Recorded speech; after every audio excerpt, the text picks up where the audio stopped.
Bonsoir à tous, très heureux de vous retrouver sur ce plateau. Soyez les bienvenus aux Échos du Vatican. On ouvre cette émission avec la surprise du week-end, l'annonce du pape François ce dimanche pour la création de 17 nouveaux cardinaux.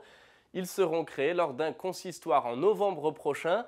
Les 17 futurs cardinaux viennent de 11 pays différents. Ils sont issus des 5 continents. Ils représentent ainsi l'universalité de l'Église.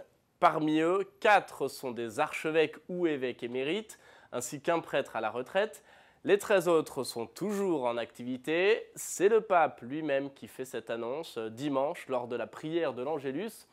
Le Saint-Père en a profité aussi pour exprimer sa douleur et sa proximité avec Haïti, gravement touché après l'ouragan Matthew.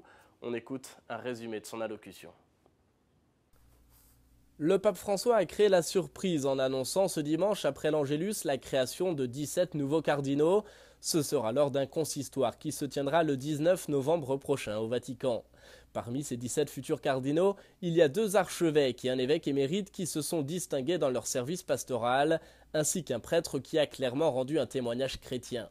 Parmi les 13 autres, toujours en activité, une seule nomination concerne la curie romaine. Le pape François, par exemple, a choisi de créer cardinal Monseigneur Zenari, nonce apostolique à Damas, en Syrie, et Monseigneur Napalenga, archevêque de Bangui en République centrafricaine. C'est une manière pour le Saint-Père de reconnaître le travail inlassable en faveur de la paix accompli par ces 2 hommes dans leurs pays respectifs. Autre constat, le pape François a toujours le souci de placer les périphéries sur la carte de l'Église. En nommant cardinaux des évêques ou archevêques venus du Bangladesh, de Papouasie-Nouvelle-Guinée, de l'île Maurice, du Lesotho ou de Malaisie, il montre clairement l'universalité de l'Église. Tous ces pays ne comptaient jusqu'à maintenant aucun cardinal. Certaines créations en revanche sont plus traditionnelles car elles sont liées aux archidiocèses historiquement importants. C'est le cas par exemple de Madrid, Indianapolis, Chicago, Malines-Bruxelles ou encore Brasilia. Lors de l'Angélus également, les pensées du pape vont vers les victimes de l'ouragan Matthew qui a touché ces derniers jours les Caraïbes et en particulier Haïti. Le Saint-Père a confié sa douleur concernant les graves conséquences causées par l'ouragan et il a exprimé sa proximité avec les populations et sa confiance dans la solidarité internationale. Et puisqu'on parle des cardinaux, parlons-en plus en détail. Savons-nous vraiment qui ils sont ? Comment sont-ils choisis? Depuis quand existent-ils et pourquoi? Quel est leur rôle dans l'Église? Quel est leur travail? Quelle est leur mission? Combien sont-ils? Avec toutes ces questions, nous nous tournons vers Émilie Callan. Voici son éclairage. Les cardinaux assistent le pape, agissent en tant que ses conseillers. Ils se rencontrent en consistoire suite à la nomination de nouveaux cardinaux ou pour discuter de thèmes importants qui touchent à la vie et la mission de l'Église. Et ce sont aussi les cardinaux qui choisissent le successeur de Pierre, rassemblé en conclave après la mort d'un pape. En revanche, c'est le pape qui choisit les cardinaux selon certains critères. Ils doivent être modèles de sainteté, de charité et d'ardeur pastorale et avoir un souci des personnes et communautés qui vivent en marge de la société.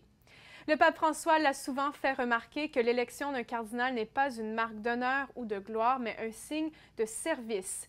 La totale disponibilité pour servir les autres est le signe distinctif du cardinal, avait déjà évoqué le pape.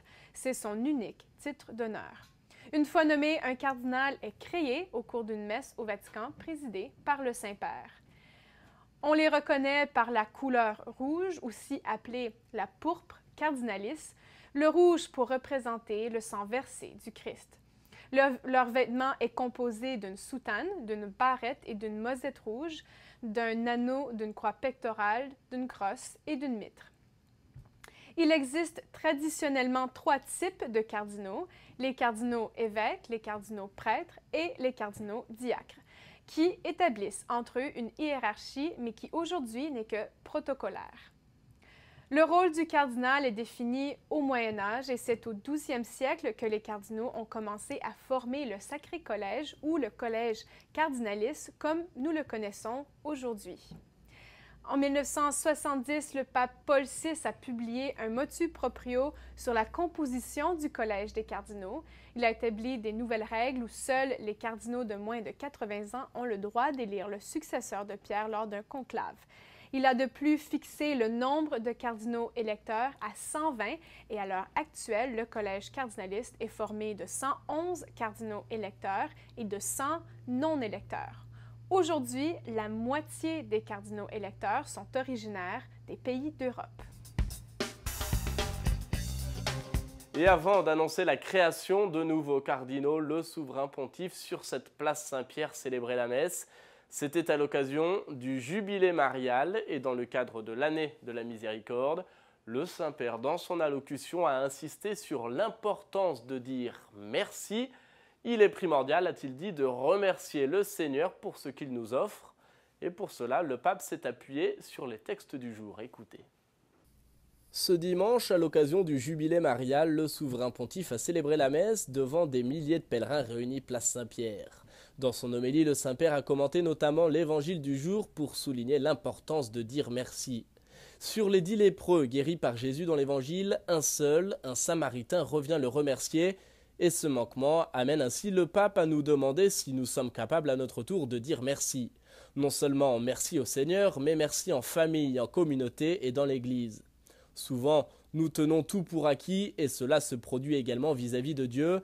Il est facile d'aller vers le Seigneur, demander quelque chose, mais revenir pour remercier, c'est toujours plus compliqué.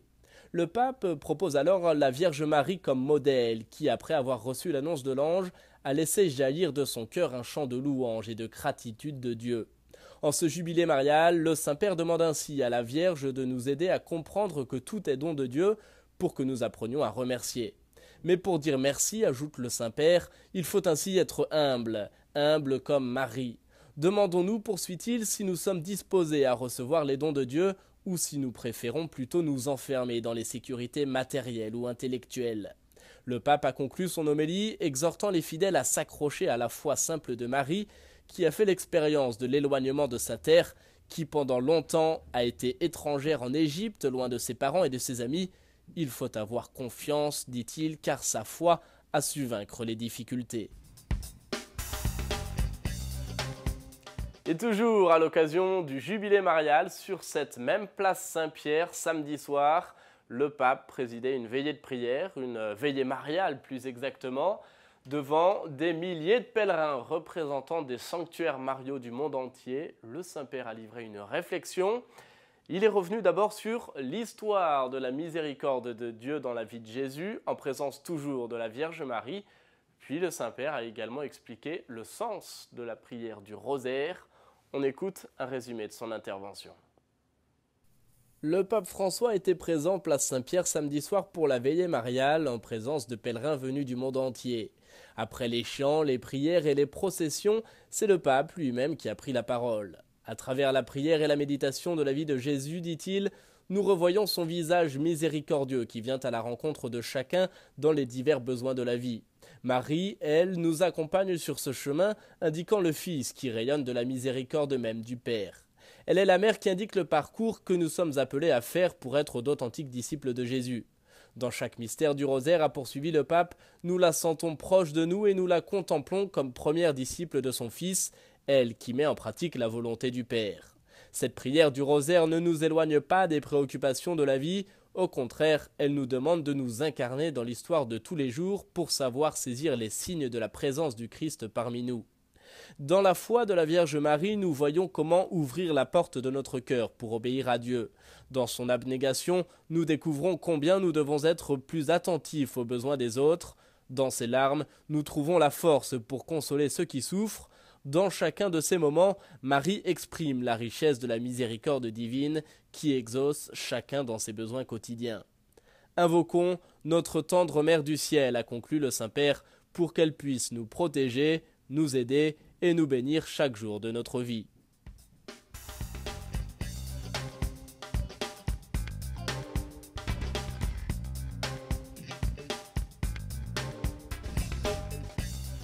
Le rosaire est la prière qui accompagne toujours ma vie. C'est aussi la prière des simples et des saints. C'est la prière de mon cœur.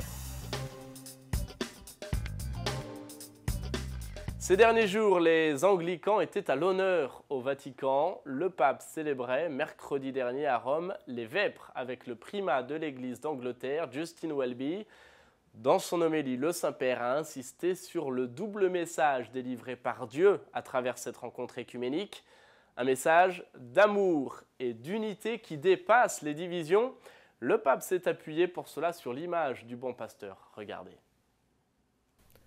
À l'occasion du 50e anniversaire du rapprochement entre anglicans et catholiques, le primat de l'église d'Angleterre, Justin Welby, et le pape François ont célébré ensemble les vêpres en l'église de San Gregorio al Celio à Rome. Dans son homélie, le Saint-Père souligne que promouvoir l'unité, c'est non seulement promouvoir l'unité de la famille chrétienne, mais aussi celle de la famille humaine tout entière formée de nombreuses identités. Car quand nous offrons nos services conjointement les uns à côté des autres, lorsque nous favorisons l'ouverture et la rencontre, en surmontant la tentation de la fermeture et de l'isolation, nous œuvrons en faveur de l'unité de la famille humaine. Anglicans et catholiques sont frères, poursuit le Saint-Père, des frères qui appartiennent à différentes traditions mais qui sont entraînés par le même évangile pour entreprendre la même mission dans le monde. Ainsi, c'est en partageant ensemble et de façon concrète les joies et les difficultés de ce ministère que s'opère le rapprochement. Le pape invite alors les anglicans et les catholiques à être des promoteurs d'un œcuménisme réel et audacieux. C'est la seule façon, affirme-t-il, de rassembler un peuple divisé. Le chemin du bon pasteur, poursuit le pape, est un chemin commun inspiré par le bâton pastoral de Saint Grégoire le Grand, lequel pourrait bien symboliser cette importance œcuménique lors de cette rencontre. Car c'est en envoyant saint Augustin de Canterbury et ses moines aux anglo-saxons que le pape Grégoire a ouvert une grande page évangélisatrice qui est notre histoire commune et nous lie inséparablement.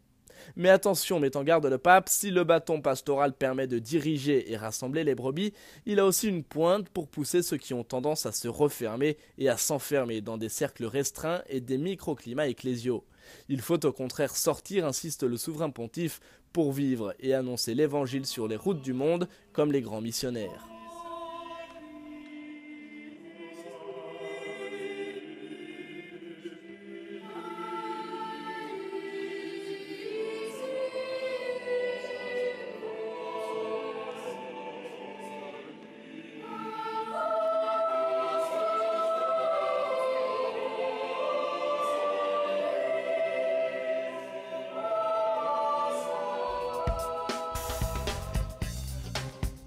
Et au lendemain de cette cérémonie œcuménique, le pape et Justin Welby se sont retrouvés à nouveau pour un entretien.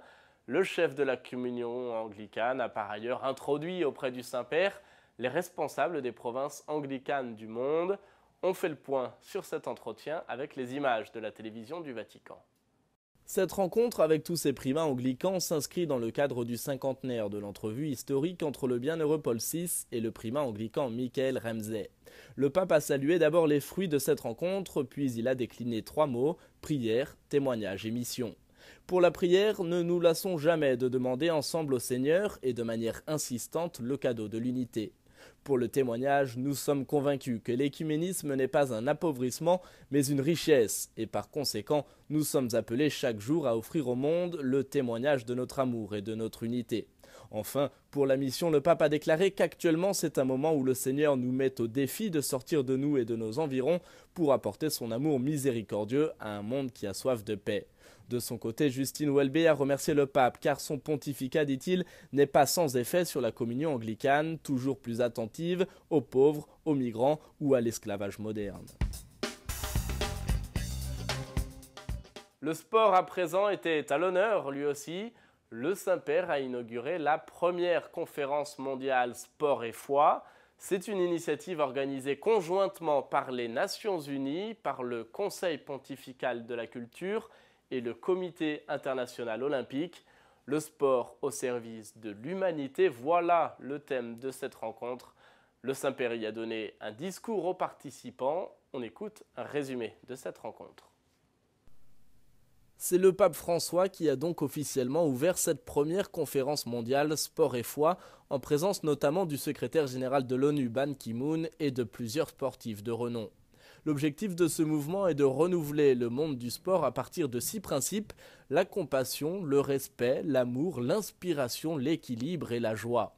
Dans son allocution, le pape met en valeur l'activité physique parce qu'elle est nécessaire au développement intégral de l'homme et à son bien-être. Le Saint-Père, en s'adressant à 700 personnes dans la salle Paul VI au Vatican, est revenu sur les Jeux paralympiques pour souligner combien cet événement revêt un rôle décisif pour aider le public à reconnaître et admirer les prestations des athlètes à mobilité réduite.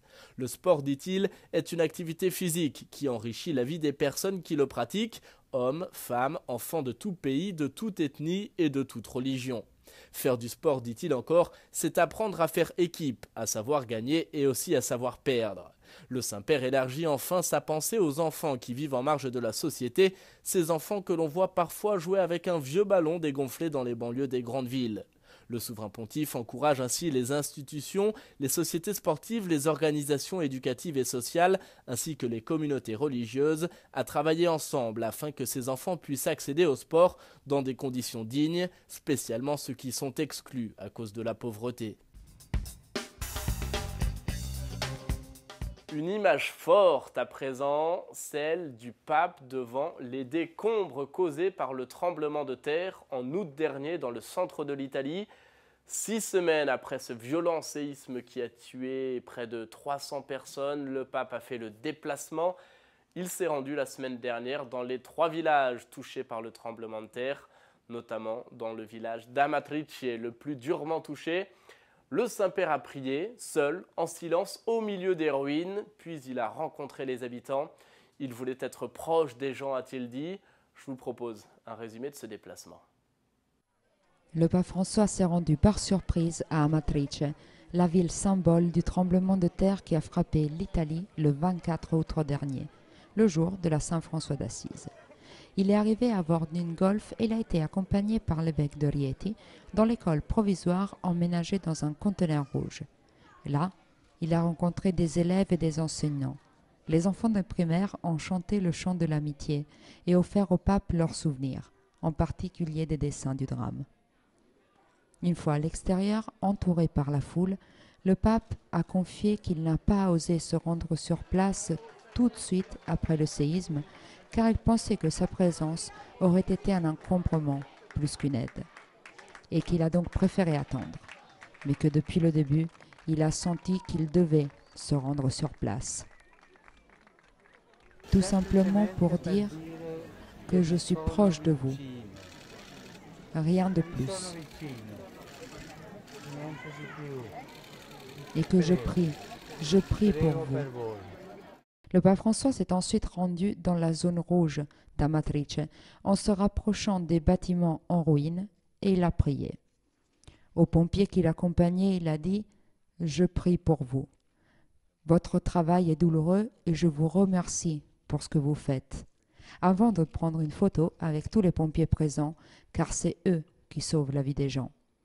Il s'est ensuite rendu à la résidence sanitaire de San Raffaele di Borbona, toujours dans la province de Rieti, qui accueille les malades chroniques et non autosuffisants. Il a salué les 60 personnes hébergées avant l'étape successive à Accumoli, où les autorités et les rescapés du tremblement l'attendaient sur la place. Le pape a prié devant l'église de Saint-François, détruite par le tremblement, avant de se rendre à Pescara del Tronto, où il a marqué 3 arrêts pour saluer des petits groupes de personnes.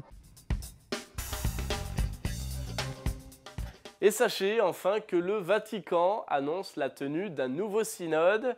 Après la famille, ce sont cette fois-ci les jeunes, la foi et le discernement qui seront au cœur des discussions. Ce 15e synode ordinaire des évêques se tiendra dans 2 ans, c'est-à-dire en octobre 2018. Alors, que faut-il d'ores et déjà savoir sur ce prochain synode qui se prépare en coulisses? Élément de réponse avec Francis Denis. Ça y est, on connaît maintenant le thème du prochain synode ordinaire des évêques. C'est donc en 2018 que les pères synodaux prieront, réfléchiront et débattront sur la question des jeunes, de la foi et du discernement vocationnel. On connaît l'intérêt particulier que porte le pape François pour les jeunes. On a pu en être témoin lors de ses participations aux Journées mondiales de la jeunesse de Cracovie et du Brésil. On retrouve également plusieurs manifestations de cette attention singulière dans plusieurs documents magistériels signés de la main du pape argentin. Il est donc possible d'en conclure que ce synode s'inscrit dans la continuité de son pontificat. La question des jeunes n'est pas neuve et le souci de l'Église à leur égard avait déjà fait l'objet de préoccupations de ses prédécesseurs. On note toutefois, pourrait-on dire, plusieurs interrogations non résolues. Les problèmes culturels seront certainement au centre des discussions. Le pape avait en effet mentionné dans l'exhortation apostolique Amoris Laetitia que les jeunes sont aujourd'hui découragés devant les risques que pose l'engagement total. Nous pourrions dire que nous vivons dans une culture qui pousse les jeunes à ne pas fonder de famille parce qu'il n'y a pas de perspective d'avenir, avait-il affirmé. Seront très certainement au menu les problématiques reliées à l'emploi et à la précarité dont les jeunes sont souvent les premières victimes. Les lacunes des sociétés modernes en matière d'éducation devraient également être abordées. Des conséquences des sociétés sans pairs à l'absence de mémoire historique, le synode sera l'occasion de passer en revue les différentes orientations des cultures et sociétés modernes et d'en faire un examen critique. Au cœur des débats se tiendra l'enjeu de la transmission de la foi aux jeunes et des différents obstacles auxquels font face les communautés chrétiennes du monde entier. Enfin, bien que la méthodologie que suivra ce synode n'étant pas encore circonscrite, on peut déjà s'attendre à ce que les églises particulières soient d'une manière ou d'une autre invitées à s'exprimer sur la question.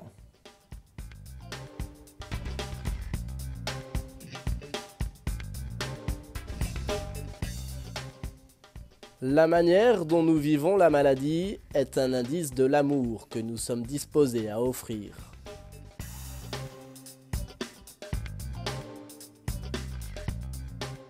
Et c'est ainsi que s'achève cette émission. Merci de l'avoir suivie. Je vous souhaite à tous une agréable soirée et je vous dis à la semaine prochaine pour de nouveaux échos du Vatican.